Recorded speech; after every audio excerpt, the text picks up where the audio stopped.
খুলনা মহানগরীতে সড়ক সংস্কার পয়ঃনিষ্কাশন কাজের খোঁড়াখুঁড়ি এবং ধীর গতির কারণে দুর্ভোগে পড়েছেন নগরবাসী।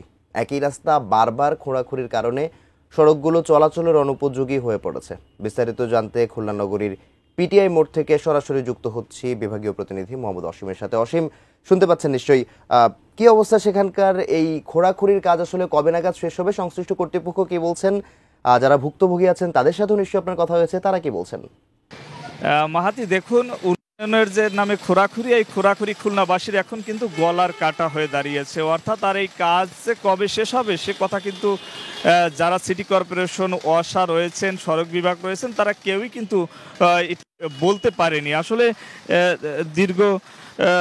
দীর্ঘদিন ধরে কিন্তু এই অবস্থা চলতে থাকলেও আসলে কর্তৃপক্ষ কিন্তু আসলে তেমন একটি যে বক্তব্য দিতে পারেনি যে এই বছরে বা আগামী বছরে কাজটি শেষ হবে। দীর্ঘ 2 বছর ধরে কিন্তু এই রাস্তা খোঁড়াখুঁড়ির কাজ চলছে। অর্থাৎ আমি যে সড়কে এখন আছি এটি খুলনা সিটি কর্পোরেশন এলাকার একেবারে অন্যতম একটি সড়ক, অর্থাৎ খান জাহান আলী রোড। এই সড়কটি কিছুদিন আগে, অর্থাৎ এখন ঠিক 3 মাস আগেই কিন্তু যে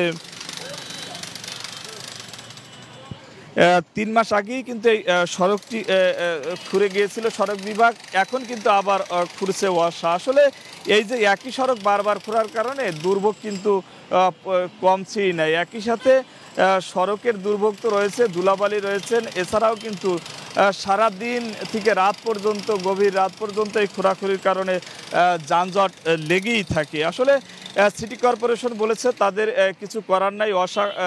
যে বিভিন্ন সময় রাস্তা করে তাদের কাছ থেকে কোনো অনুমতি না নিয়েই তারা কাজ করে। ওয়াসা বলেছেন যে আসলে সিটি কর্পোরেশনের অনুমতি নিয়েই তারা কাজ করছেন। সড়ক বিভাগ, অর্থাৎ এই যে বিভিন্ন সেবা সংস্থাগুলো রয়েছে, এই সেবা সংস্থার সমন্বয়হীনতার কারণেই মূলত এই যে খুলনাবাসীর যে দুর্ভোগ, রাস্তা খোঁড়াখুঁড়ির দুর্ভোগ, সেই দুর্ভোগ কিন্তু কিছুতেই লাঘব হচ্ছে না। মাহাতি, আমার কাছে সব মিলিয়ে এই ছিল খুলনা নগরীর পিটিআই মোড় থেকে উন্নয়নের নামে যে রাস্তা খোঁড়াখুঁড়ি, তার সর্বশেষ খবর।